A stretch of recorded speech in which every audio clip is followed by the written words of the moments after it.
Hello and welcome back to Gimbal's Tip of the Week, where we provide you with practical suggestions on creating a more efficient law practice. And no, you definitely don't need to be an attorney to benefit from our tips.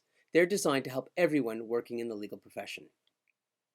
Today we're talking about a way to find the bottlenecks in your legal matter or process. But before we get to that, I want to let you know that next Wednesday, March 25th, we're going to be doing a live interview with Michelle Alinut of Journey Law about the virtual review services she's developed for wills and how she's automated the intake systems in her law firm.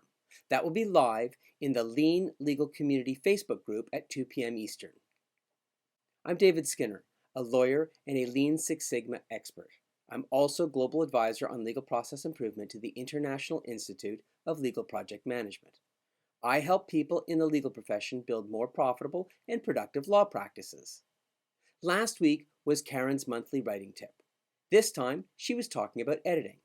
There's a link in the show notes below if you missed it. So, bottlenecks. A bottleneck occurs in your practice whenever or wherever you don't have enough capacity at a given point to handle the flow of work. The problem is, when everyone is working hard, beavering away in their silos, it can be very hard to figure out where the bottleneck is. You may not notice the bottleneck until you've missed a deadline or your matter takes much longer to complete than you think it should. By then, it's too late.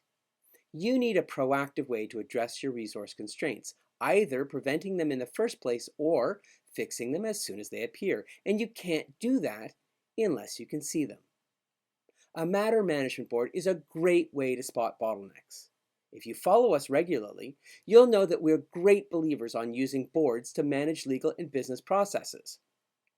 There's a link to a short video about this down below.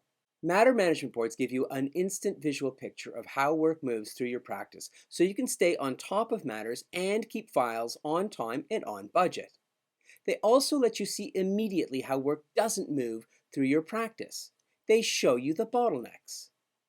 When you're using a board, you move tasks or files through the columns that represent the phases of your matter. You can see when tasks or files stall in a given column, because a column will fill up with cards. Your bottleneck will become instantly apparent, as you can see in the due diligence column on this board.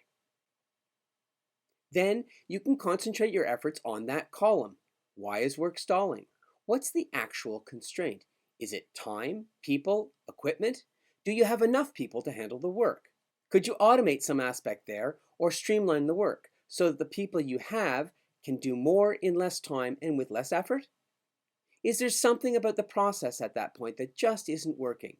There are a lot of reasons why work may stall at a given point in your process, but until you find out where the work is stalling, you can't address the problem. A matter management board will help. Find out how to create one with our all-in-one guide or join one of our matter management masterclasses. You'll find links to those below. And that's it for this week's tip. Join us next week for more on building a profitable and productive law practice. If you enjoyed this video, like it and share it, and maybe add a comment or ask us a question. We'll get back to you. If you want more information like this delivered directly to your inbox once a week, sign up below so that you don't miss a tip of the week. Thanks a lot, everybody. We'll see you next week. Oh yeah, and don't forget to grab your free all-in-one guide to matter management boards and join us next week for the interview with Michelle Alinut. Michelle is from Journey Law, and she's going to tell us about the virtual review services she's developed for wills and how she's automated the intake systems for her firm. Thanks, everybody. Take care, and we'll see you next week.